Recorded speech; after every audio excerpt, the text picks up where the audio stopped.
When I was writing Leaders Eat Last, I got to the point where I couldn't do it. It was too difficult. I couldn't organize all the information. It was just too complicated. I couldn't do it, and I'd been trying for months. I probably missed multiple deadlines. And I was sitting at my computer, and I decided that I had to give up. I couldn't do it. And so I got up and went for a walk, and I was literally planning my exit. I was going through the steps. I was going through the checklist of quitting. I knew that I would have to give my advance back to the publisher, because technically I'm in breach.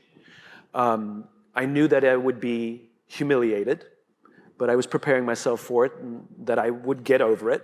I was also rationalizing that it was okay to quit. I told myself there are thousands, 10,000 books published every single year. No one will miss this one book. And I literally went through the steps to prepare myself for what I had to do to quit. I'm not sure why I did this, but I called a friend of mine who at the time was in the Air Force Special Forces, and I don't even think I said hello when he picked up the phone. I simply asked the question, what do you do when you can't complete the mission? And as is his habit, he just started telling me a story. He was a helicopter pilot, and they had a mission in Afghanistan that was a suicide mission. All the intelligence showed that the air defenses were just too great, and none of them were going to come out alive.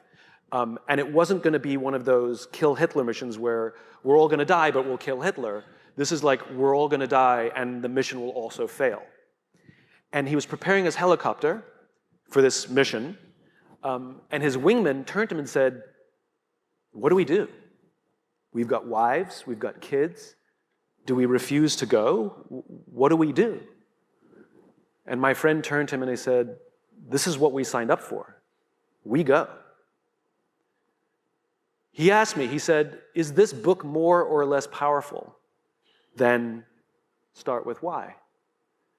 I said, the research has impacted me greater. It's more powerful. He says, all right, I'm going to tell you a funny story. Before I met you, I'd become disillusioned with the Air Force and I was going to quit. And I found this kooky little book called Start With Why, and it completely re-inspired me.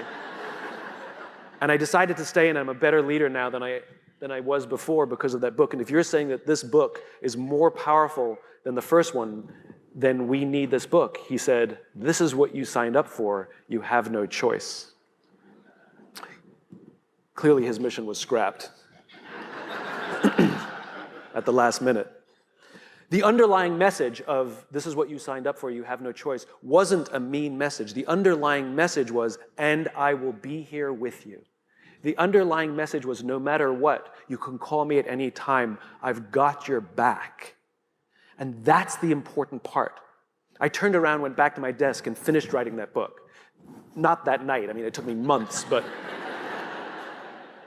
I never thought of quitting ever again. As soon as I knew that someone was there, someone had my back.